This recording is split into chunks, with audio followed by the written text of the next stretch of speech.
are ready to start. So welcome everybody today to our fourth webinar from the Green Inclusive and Climate Smart Finance Action Group from the European Microfinance Platform. We welcome today Frederik Huybrecht from the University of Antwerp, Institute of Development Policy. Today, he will be talking and delivering the webinar Microfinance and Transformation Sustainability. Frederik is postdoc researcher in development studies at the Institute of Development Policy at the University of Antwerp, and during his first master's degree and master's science in business engineering, he was trained as an applied economist and majored in finance. He went on to study international development and environment at the University of Manchester. And he has worked as a research assistant of the university at the Department of Sociology to work on the topic of food poverty in Belgium before starting his PhD studies on development studies. And since then, I guess, Frederik, you have been in love and passionate on microfinance and not been able to get out of this topic, and even more like involving in research for a very long time. Frederik has been one of our first members of the action group back in its beginnings, origins in 2013. And since then, he has a non-stop career focusing on microfinance and sustainability. So let me start with an introduction of the action group. We are an action group, Green Inclusive and Climate Smart Finance, launched in February in 2013. It is a unique multi-stakeholder think tank for environmental green inclusive finance, and it is hosted at the European Microfinance Platform. We have over 60 members, 60 institutions, over 60 members representing more than 40 or 50 institutions. And we are heading and directing this action group together with Davide Forcella. I am director of EDERA and fellow at the Institute for Advanced Sustainability Studies. And Davide is a co-founder at Yapo Solutions and researcher at CERMI. Our main objectives as action group are to discuss challenges and strategies, enhance the knowledge, foster action and cooperation, and commitment, develop dedicated tools for green inclusive finance, and publicize and disseminate findings, such as is this webinar today.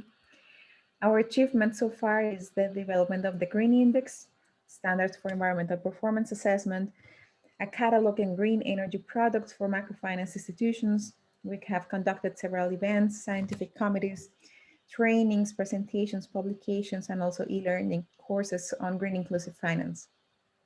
Our ongoing activities since 2020 and 2021 are the development of the Green Index 3.0 and also the Dimension 7 creation of these universal standards together with SBTF and CEDIS.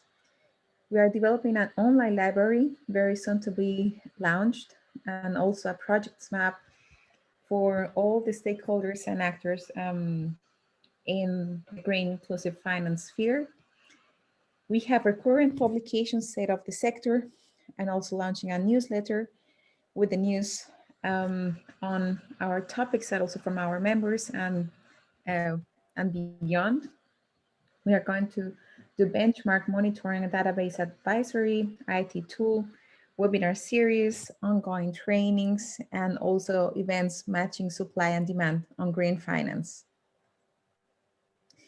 In our webinar series, we have different topics related to the green inclusive finance. This is our fourth edition. They happen every 2 weeks on Thursdays at 4 p.m. You are welcome to join us or to deliver a presentation, and the next free slots are from April 15. So please don't hesitate to contact us, Joanna, Afonso, Davide Forcella, or me if you're interested. And now we will start the presentation from Frederick. How it will go is, we go to the next slide, Frederick. We will have 20 minutes presentation, 25, and then we will have 25 minutes of discussion. In the last episodes, we have had very vivid interaction, and we look forward as well today to receive all your questions and comments to Frederick. Don't hesitate to post your questions on the chat, and then we can follow them afterwards. Frederick, the virtual floor is yours. All right, thank you very much, Natalia, and good afternoon, everyone, and thank you for being here. Thanks to the Action Group also for this opportunity to come and talk about microfinance and transformations to sustainability. And I will be doing this on the basis of some of our past and ongoing research at the IOB at the University of Antwerp. And as Natalia said, yeah, to situate maybe the presentation, the research a bit, I was originally trained as an economist, but then moved towards more critical social science and doing a PhD in development studies. So maybe it's important to stress that I'll be speaking from the perspective of a researcher in development studies and not really as a practitioner and not in the name of, for example, the institutions that will appear in the case studies. Also important to mention that this research is ongoing work, and it's not only my work. It builds on years of collaboration between the University of Antwerp and the Nicaraguan microfinance institution FDL, Fondo de Desarrollo Local, and the research and development NGO Nitlapan, and that resulted in some of the books and the articles that I'm showing here. So what I'll be discussing is really a snapshot and some selected elements of a broader collaboration and ongoing effort. The content of the presentation will be as follows.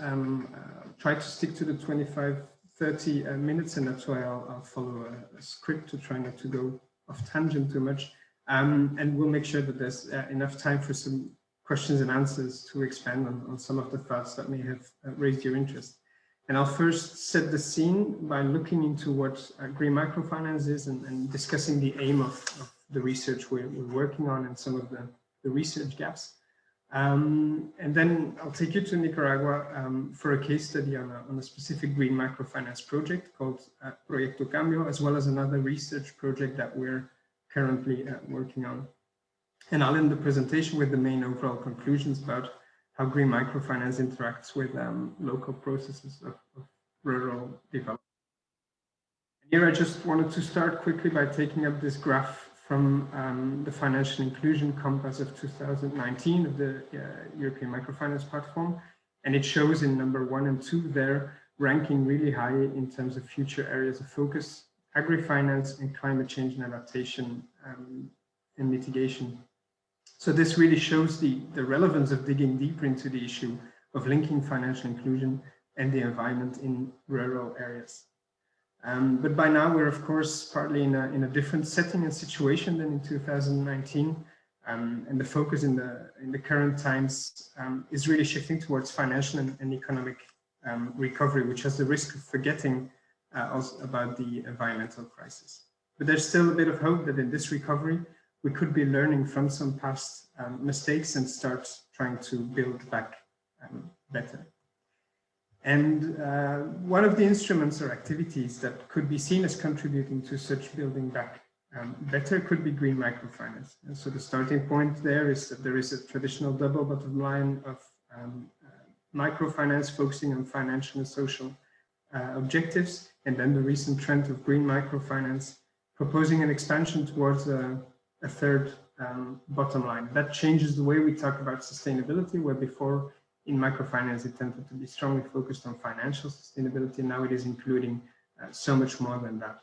The attention for green microfinance practices has several underlying motivations. These include the fact that microfinance institutions become aware of the negative environmental impact they might have through the activities that they finance, or the risk related to climate change, which impacts on their clients, their livelihood and their repayment capacity. And it's also a possible source of new funding and business opportunities. And one of the observations that we have regarding green microfinance is that it's often implicitly based on the expectations that if and when microfinance institutions decide to engage with environmental concerns, that this might actually lead to a win-win-win of social, environmental, and financial benefits. For instance, a commonly used tool for the promotion and monitoring of green microfinance, the Green Index, of which I'm showing the diamond there, is based on process indicators, where the application of particular green microfinance policies are supposed to be a good indicator of positive environmental contributions. The index doesn't claim to measure impact, but it does kind of give a label of being green. The question is what lies beyond it. And to discuss this at the level of the index is another debate, but in this talk, I just want to look a bit behind the processes of delivering green credits and looking at how this translates in practice through also the activities of the clients and their social, economic, and environmental context. And there are indeed few detailed analyses of how these practices work out on the ground. Reflections on intended and unintended consequences of green microfinance practices tend to be rather absent in general discussions on green microfinance. And so when thinking about these issues, I tend to be inspired by earlier debates. It's a bit of a déjà vu regarding social objectives of microfinance, but also other debates on environmental governance. And that's why some of the key starting points of this talk is that it's necessary to look more deeply into these underlying expectations and the theory of change of green microfinance, thinking about how it works in practice. The starting point there, learning from these debates on the social objectives and on environmental governance, one of the starting points in our conceptual framework is to challenge a bit more an often implicit or explicit individualized financial model. So looking at how incentives for individuals relate to more structural economic conditions. Also thinking in terms of how knowledge and motivation to engage in certain activities tend to be reflecting more collective livelihood styles. And by looking at it like that, that brings us into a framework, social institutional framework, where we see individual behavior being linked to broader institutional conditions.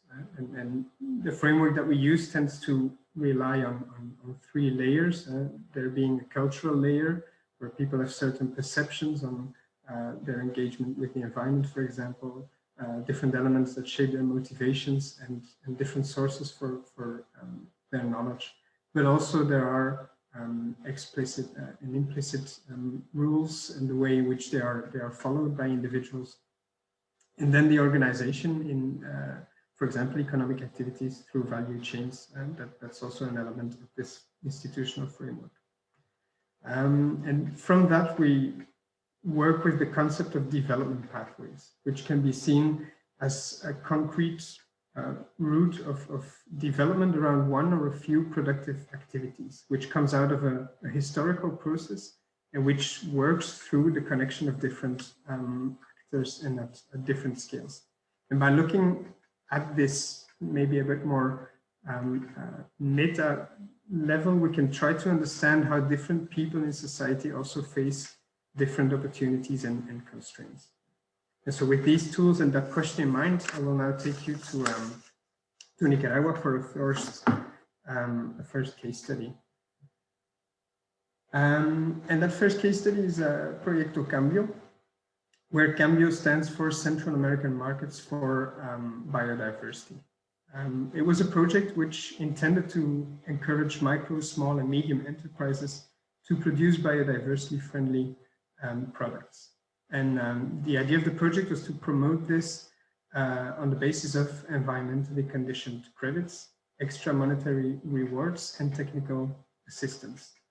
The project was implemented in 5 Central American countries, and it was funded by the Central American Bank for Economic Integration, the UNDP, and the Global Environment Facility. These funders provided financial means to several financial institutions who then targeted these incentives to promote biodiversity-friendly practices among their clients. So here, I will focus on the project's implementation by the MFI, Fondo de Desarrollo Local, and its partner organization for technical assistance, Nitlapan. And this is an interesting case in the broader context of Proyecto Cambio, because it has often been seen as an exemplary case and as a success story. So I'll now talk a bit more about how this project was put in practice. So here you see the different elements with their condition and the incentive that was related to it. So FDL offered credits to farmers to invest in agroforestry practices, such as the establishment of cocoa or coffee plantations with shade trees, or silvopastoral practices, which includes the planting of trees on pasture. And for these investments, the participating clients received a cheaper than usual credit. In general, also to give an idea of the size of the project, it was about 1,500 credits handed out that were between $1,000 and $10,000. The farmers and the staff of FDL also agreed on a particular indicator, such as the number of shade trees to plant or the area of nature to conserve. And after a while, project officials would then check whether these indicators and conditions were satisfied, in which case the farmer received a monetary reward. And additionally, the farmers also received free technical assistance throughout the term of the loan.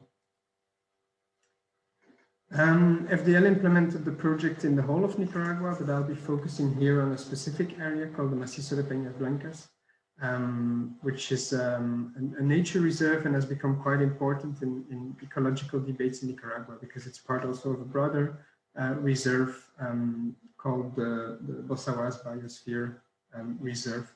And it was a priority area for the implementation of Proyecto Cambio. And to analyze the workings of the project in this region, I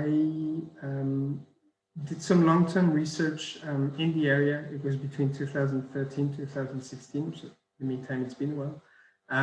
But there I applied a number of methods, such as interviewing different local actors, doing workshops, and participating in daily farming activities also, and doing a survey. And from that survey comes actually the first step in analyzing the project, because I conducted a survey with participants of the Cambio project, as well as other non-participating clients of the FDL.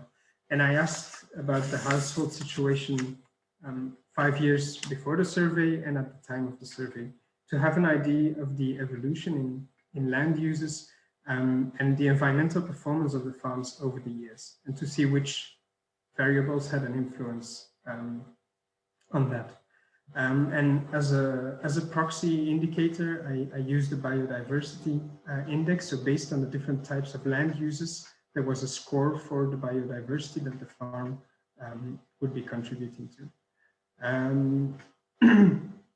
And so when I was performing comparisons of means to see which variables related to the evolution in biodiversity index, there were some interesting results. It seemed that being part of the project had no significant effect. It was rather paradoxically, there was a tendency for non-participating farmers to evolve more in terms of their environmental performance on their farm than the ones that participated in the project. And so we started also to look, of course, at other differences between the groups that we looked at. And there it appeared that the credits of the project were aimed at relatively larger farmers, already established coffee producers. Because this project had such interesting incentives, it was used as a kind of star product provided to the longer term clients of FDL, like a reward for good clients. So that kind of shifted towards whom the project was going. And that made a difference when we compared them also in terms of the evolution in main economic activities of the people that responded to the survey. Just to show it in the graph here, in comparison, the group which did not participate in Proyecto Cambio had a larger portion of farmers who over the years changed their primary economic activity from cultivating staple crops to becoming coffee farmers. And so in this evolution, the main economic activity it was not dependent on being part of the project or not, but should rather be interpreted in the broader dynamics of the region. So that's the next step then, to go and see, okay, but what do these practices mean in that region? But before we turn to that broader analysis, I want to mention that there were some other questions in the survey that asked about participants' perception of the environmental targets and the bio awards. And they seem to be saying that the targets were not really considered to be innovative, and they already applied these practices before. And it also showed that there wasn't a clear link between the reward that they received and the environmental improvements that they had to make. So it really questioned, okay, what types of practices are being supported here, and what does that mean in the broader context? And so in order to better understand different types of producers in the area, we studied the social and environmental dynamics there. And based on that, we kind of showed a historical account of the region's specialization in coffee production and the related socioeconomic differentiation. And that's how we came to a typology of farmers that ranged from small-scale subsistence farmers to the larger scale coffee haciendas. And they each have their own history and political weight. And there it's important to emphasize that smaller farmers tend to cultivate coffee with denser and more diversified shade cover and use fewer agrochemicals. And they also usually diversify their economic activities as a risk coping strategy. So it tends to be more inherent to small-scale farming to have a more diversified approach to production for risk coping strategies.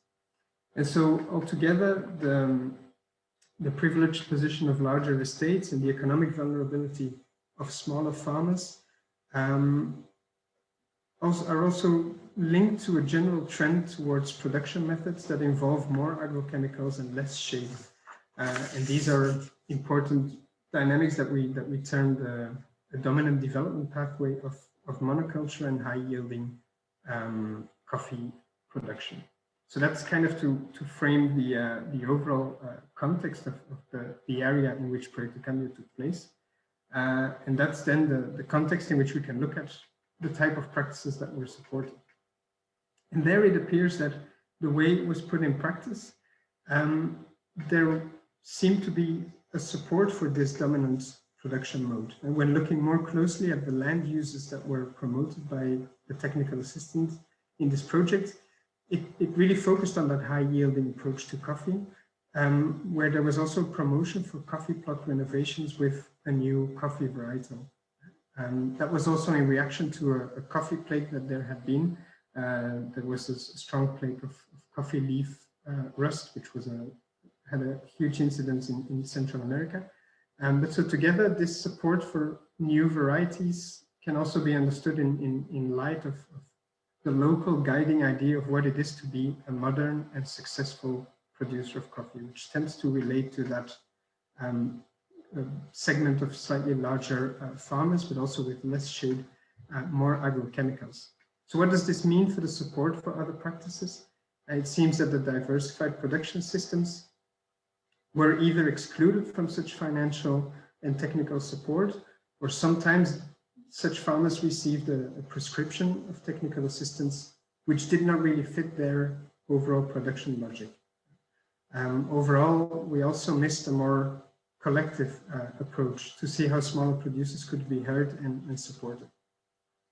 So this case study indicated how a project like Proyecto Cambio inevitably interacts with the local social and environmental dynamics in complex and unpredictable ways. And that can have both intended and unintended consequences. It also shows how a well-intended green microfinance project has the risk of, in a way, being absorbed by the dominant development pathway. And this finding has made us reflect more on how we can understand processes of change in broader systems. And that's a question which is now often being discussed under the terminology of transformations to sustainability, which is also the terminology that I referred to in the title of this presentation. And indeed, the following project that I will be, a research project that I'll be presenting, takes place within a broader research program on transformations to sustainability.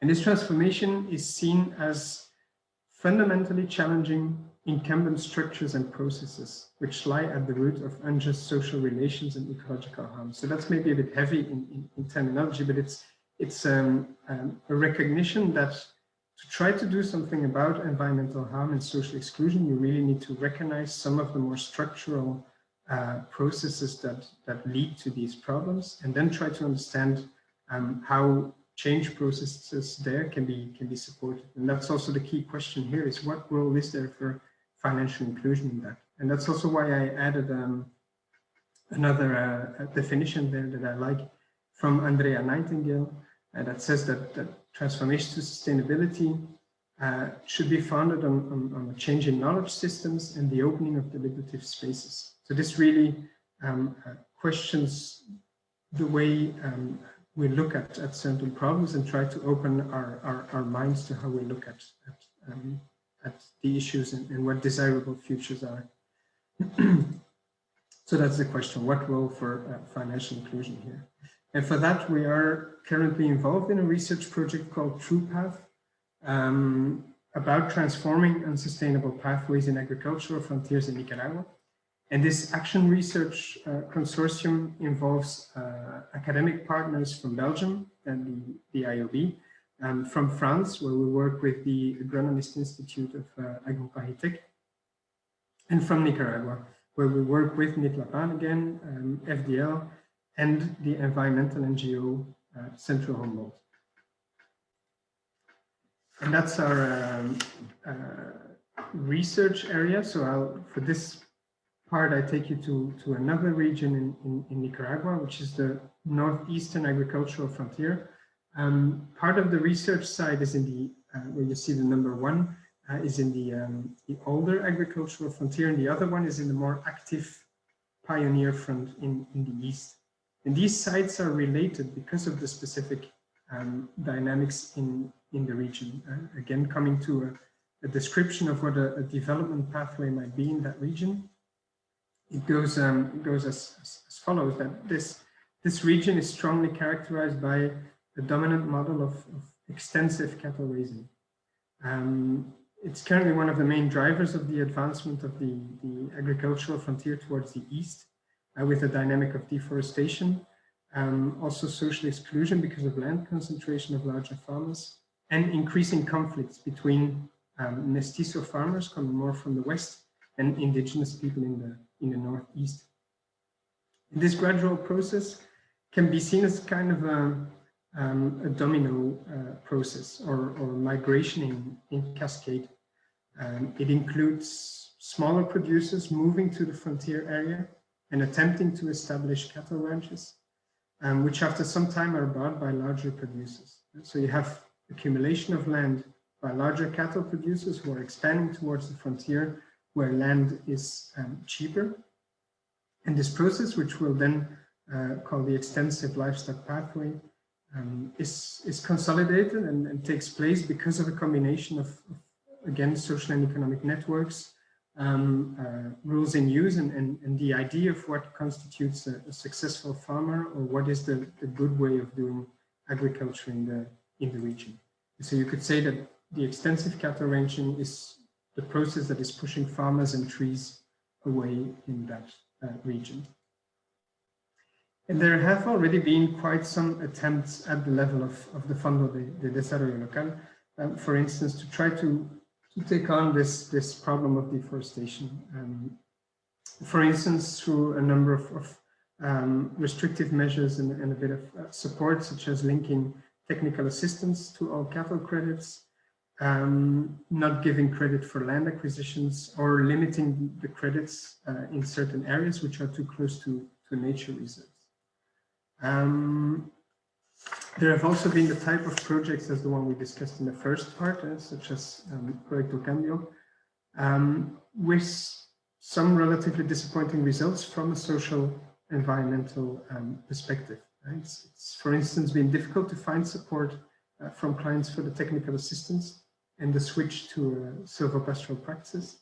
And there have been projects with payments for ecosystem services which had only very short-term results and didn't really challenge the general move towards that extensive cattle farming, the idea of expanding the land you have with very few animals on the land you have.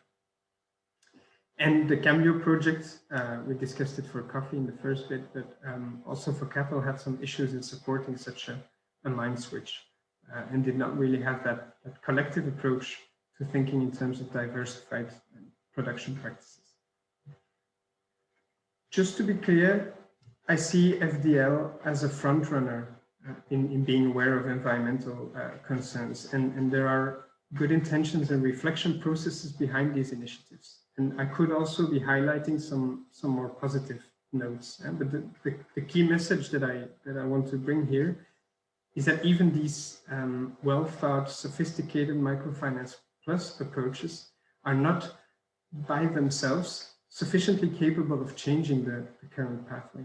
And in such a context, microfinance could face the risk of financing the concentration of land and the related environmental destruction if it's mainly answering to the existing market demand and focusing mostly on what is currently financially rewarding. And that brings us back to the idea that the conditions for the current development pathways are really more structural and require a more collective approach for practices which now receive little support.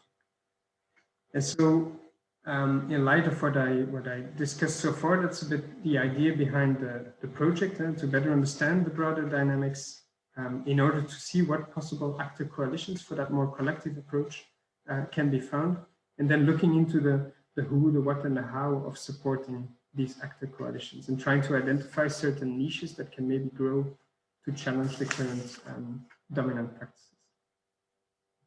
So without going into detail, we are working on that from different perspectives and methodologies, which I'll come back to when I show where we stand now. Because that's to discuss a few elements of what we have been doing now within this project. I think first element that is important to mention is that there is strong buy-in at the central level of the FDL. There is a committee on Green Microfinance Plus, which is an important platform to be discussing these ideas. And there are also internal processes in the MFI which open up possibilities to discuss other possible ways of dealing with these problems. We're also working with local teams of credit officials and technical assistants to discuss this idea of what is a successful client, what is a successful farmer, what type of practices do we support, and why. And to really try to have that dialogue and to understand that link between individual practices and the broader development pathway. We are now in the process from these different workshops to, we have selected key statements that we have now been working on with a Q method. It's asking people to put statements on a grid like the one you see on the right-hand side of the slide.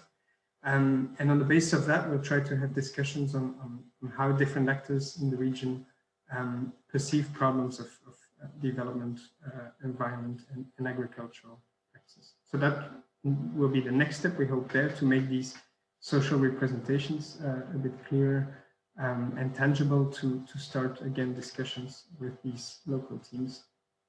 We've also installed 6 weather stations in the regions, which are followed up by local farmers and which are forming the basis for discussions between changes in weather patterns and adaptation of agricultural practices.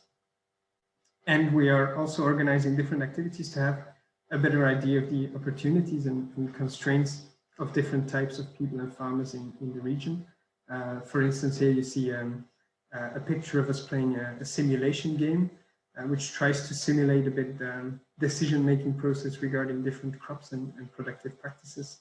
And you can also look at a video on YouTube, which shows a course we did at the end of 2019 with different students of different parts of the country to challenge each other's thoughts on agriculture and development and the possible role of finance in it. In terms of the challenges that we're facing, I think one of the key ones is that I want to talk about is that there are different speeds at different research sites, because it depends a lot on how long the institutions of FDL-Nitlapan have already been present in the region. And that's also one of the limitations, that you tend still to be working with the networks that you know best. And that can be a bit of a limitation in how, I'd say, creative you can be in finding new connections to other actors. There is also sometimes a tension between talking about long-term plans and the need for short-term quick actions and financial decisions. So that can also be a bit of a tension. Then, of course, there's the different crises. And since early 2018, there's a violent political crisis in Nicaragua, which also had its economic effects, and now there's the sanitary crisis.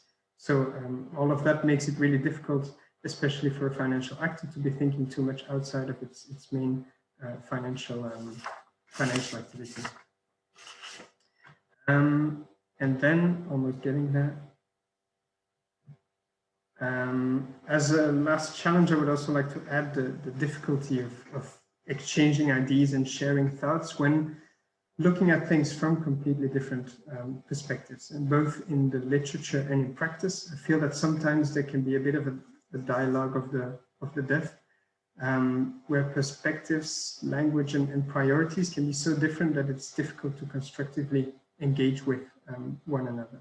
And that is, I think, really one of the big challenges, and also in preparing a talk like this, to be thinking about, okay, how can certain ideas be made clear, how do perspectives find each other?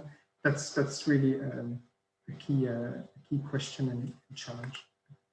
So there I'll be wrapping up with some take-home messages, I think, from what I've tried to put on the table here.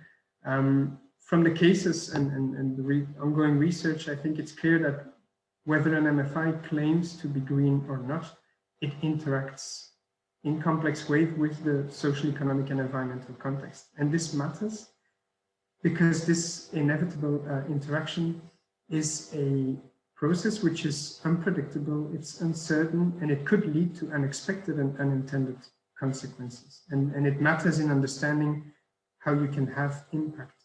And in that sense, the impact of Microfinance Plus has to go beyond merely individual client-oriented approaches, and has to be understood in that broader context of local dynamics. This also means that there can be a combination of humility and ambition when considering to take into account environmental concerns. So humility being humble in the sense of knowing that it won't be self-evident, and that financial services are not the key, that you could even maintain some of the problems if you don't pay attention. But ambition also in trying to really look into possible alliances and approaches to support alternative practices, challenging the ongoing development pathways. So in the concluding sentence, I think this is not a pessimistic or a fatalistic message. It's mainly to encourage a more active engagement with the realities of local territories and their actors, and thinking that the true meaning and the role of microfinance critically depends on its interaction with other actions and policies, opening up or closing down opportunities and support for different groups of people. I think that would be my main message here. Thank you, Frederick. Thank you, Frederick, for this presentation and saying these projects already in detail, Proyecto Cambio and TruePaths, that we have read about them and have heard also from Peter Marchetti, who was with us last year in Luxembourg, as he was finalist for the Climate Change Adaptation Award. I welcome you, and I would like to ask you to participate here on the chat. We have already one question.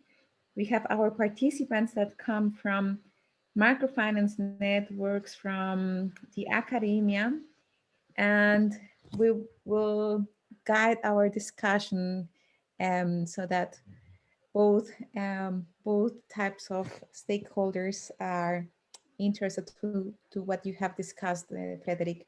So the first question is from Cheikh Mbake Weye. Sorry if I pronounced it wrong, but thank you for your interesting presentation, Frederick. Who are the people? What are their profiles involved in the participatory research? What are the most important challenges you have faced so far in this participatory research? Yeah, thanks for that question. I think there are participatory processes at different levels, but mainly it's specifically in the local areas, and there the profile tends to be local farmers, both from different generations, different genders, try to be reflected there, but mostly producers. Also people from more from the social networks, such as from church is an active element there. So we try to have a broad representation, but one of the things I mentioned before in terms of challenges is that we tend to enter strongly with that question of, okay, what can credit mean? How do we look at agriculture? So it tends to be focused really on that. Frederick, can you put the microphone closer to your... Yeah, was I? Yeah. Yes. Okay, yeah, so that one of the challenges there is to see how, how we include people from all different types of local actors that we can have there. The most important challenges that we've had lately is to actually have this participatory research take place because of the limitations that we've had because of COVID. And also one of the challenges that we're strongly thinking about now is how you try not to be too directive in these participatory methods. So we tend to come into it with a specific question in mind, but one of the ideas of the project is to be quite open to think about what people see as a desired future pathway, and not to stay all too stuck to collective activities. So that's something we should try to expand a bit more. Yeah. Yeah, it seems that the collective activities, it entails more than the technical assistance that can be very well designed on paper, but then at the moment when implementing, things can go the other way. And this could be also messages for microfinance networks or consultants developing these training programs targeting microfinance institutions and also supporting small scale farmers. Davide Castellani, welcome, hello. He says, thank you, Fred, for this great presentation. Most of farmers are involved in local and international value chains. You mentioned coffee. How does it impact on the success of programs like this one? That's a really important comment, in the sense that the way a value chain is organized is one of these key elements which makes a development pathway, and which kind of gives the conditions under which people produce and can sell their products. I think that was one of the recommendations that we had for Proyecto Cambio. One of the elements, collective approaches that could have been looked at more, is to see how you can work with, for example, cooperatives who manage to organize for certification, and in this way have another role, can have a step up in the value chain. Although that's not always functioning that well either. I mean, there's quite a bit of studies around certification also, and I've seen also from the insights of cooperatives, how difficult that can be.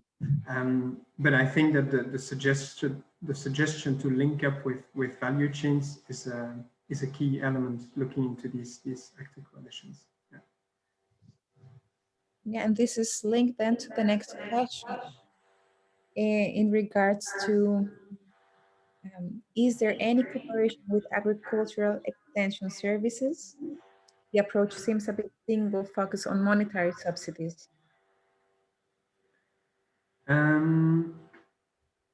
If it's in relation to, well, for both projects, actually, yes, there is a link with agricultural extensions in the sense that the Microfinance Plus approach of FDL is based on working together with Nitlapan to have that technical assistance being given. So that together with the financial support, possibly also with these extra monetary rewards, that it would come with that technical assistance. It is part now of the mapping of actors to also look indeed at other possible agricultural extension services, which in turn can be related to different value chains, or also looking at different ways of organizing that technical assistance. So not necessarily to have institutions like Nitlapan or other agricultural extension providers, but to see how you have local farmer organizations, for example, who do a farmer-to-farmer exchange on certain practices. So the idea to go beyond, that would be a key message to not only look at the financial side of it. This could be also good news for investors or for foundations that would like to promote such practices. We see that it is a very innovative approach, giving this type of incentives, and FDL, as you say, has been a pioneer.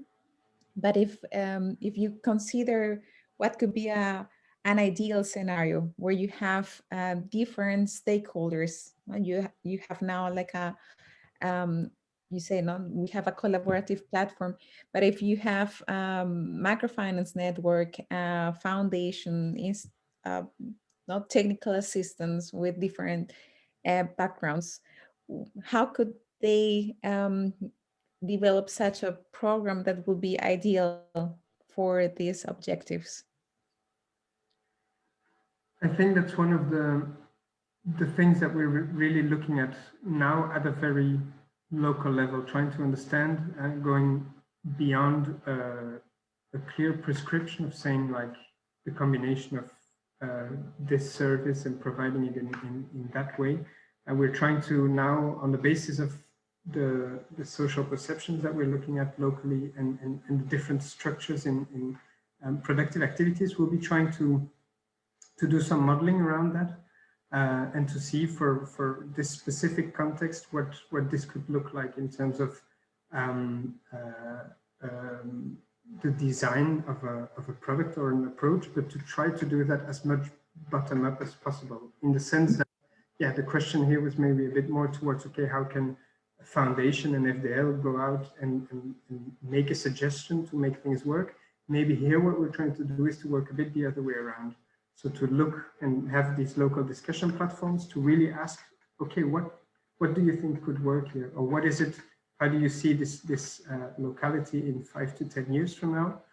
And that tends to be not a very positive outlook so far. So the question is, okay, how can we switch that around? And then we hope to build a suggestion from that specific locality. Yeah. Well, this bottom-up approach is very important, and it's something that you are doing now with your workshops. Juan Vega from EduFinance, he's asking what could really drive the mindset change from the perspective of producers. Resistance to change and habits are very hard to change, even more through hard times like the ones we're living. Yeah. Couldn't agree more. Again, and that's also one of the key challenges that we're facing, that we sometimes wonder are we also maybe imposing this idea a bit too much that things have to change? We come from that perspective of transformations to sustainability and trying to discuss about how socially exclusionary and environmentally detrimental the current practices are, but this, for many people in the area, is just the way which they perceive that they want to be growing as a producer. And as Juan says here, especially in a situation where you are under financial constraint, that is seems to be the clearest way to success, to keep doing these practices like they were done before. But I think that what we maybe are trying to do also in these platforms is to challenge whether this is indeed for everyone the best approach. And if there are different voices that can come in, you can notice that whether it's from more female voices, younger voices, or from smaller producers, they start to challenge the idea of doing it this way, because when they then look at 5 to 10 years from now, realize that it's only up to maybe the better connected and bigger farmers to grow, and that it puts the pressure also on their livelihood. So in a longer term perspective, it could be something to be challenged, but there is no prescription for that, and we challenge with the idea, we wonder whether we're also sometimes imposing that change too much. Okay. Frederick, we see also that from the academia, we have here attendees, and maybe if you could provide also insights on what is needed for research, what are the next research questions that could support not only the project, but that could give results.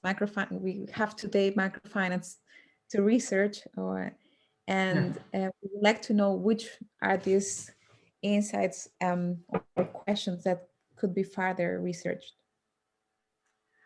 I'm really looking forward to also the work that we're doing with the action group in terms of making that publication on the state of the art, and also the library, and trying to bring together what has been done already on green microfinance, because that can help to also indeed look at what are these research gaps and how can research help there. I think that one of the things that I tend to be missing is to have more of these rather localized context-based studies. So I would say for the moment we couldn't have too little of them. So that's one key question, I think, to at more different places from different providers with different types of green microfinance, really look what happened on the ground, both at the level of the client and beyond the client, within a broader context. So that would be one thing. Okay, let's look more into how green microfinance translates in practice. There's also, I think, at a more conceptual level, I think this whole thinking in terms of how finance can play a positive role or not. I think there's a lot to do now around questions of degrowth, questions on limits to growth. Also, maybe some people are familiar with the donut model of Kate Raworth, looking at the social limits and planetary limits, which also questions models of growth. And I think that's one thing that would be really interesting to look at for microfinance, is to think, okay, you're a financial actor, and finance really needing that growth in a way for its returns. How is it contributing or not to more sustainable development, just in its essence? So I think that would be, two things that at least personally are fascinating me most for the moment. So if here we have participants that will be interested to research on that, they should contact you, or with Professor Johan Bastiansen, or how should it work? Can you provide more details? Yeah, definitely open to being contacted. It's my email address is showing up on the screen now. So yeah, I mean, whoever would be interested in knowing more about that can be in touch, and then depending on what part of suggestion there, either for localized case studies or for the more conceptual approach, we can discuss further possible pathways there. Yeah. There's also the research action group from the e-MFP, where maybe I would try to reach out to a bit more to see whether this can be an element of Yes. Indeed, if we have participants that are not yet familiar to the action groups from the European Microfinance platform, you can Google the European Microfinance platform, visit the website, visit all the action groups websites. There is also an action group dedicated specifically to research. We have here Davide Castellani participating, co-heading this action group. And as you see from all action groups, there are some stages where we can combine and work together and support each other with these questions. For us, in the development of the tools for environmental performance assessment, and also like doing this strong coordination of activities of stakeholders promoting green inclusive finance, it is very important to be close to research, to publish results from data, to be sure that what we are bringing to the sector has a theoretical and methodological and academic background, so that we are ensuring that this information that we're bringing is up to date and relevant to the sector. So we have here also the email from Frederick. Also, if you want the email from Davide Castellani, if you want to share from the action group, research action group, you are welcome to share. And if we don't have any other question, I will say we have completed our webinar on a very punctual time frame. And thank you all of you for your participation, for your questions, and for joining us today to this webinar. Frederick, thank you very much. And we will be uploading the webinar in YouTube, and also the slides will be uploaded in our new website coming very soon. Goodbye to everybody, and thank you. Thank you.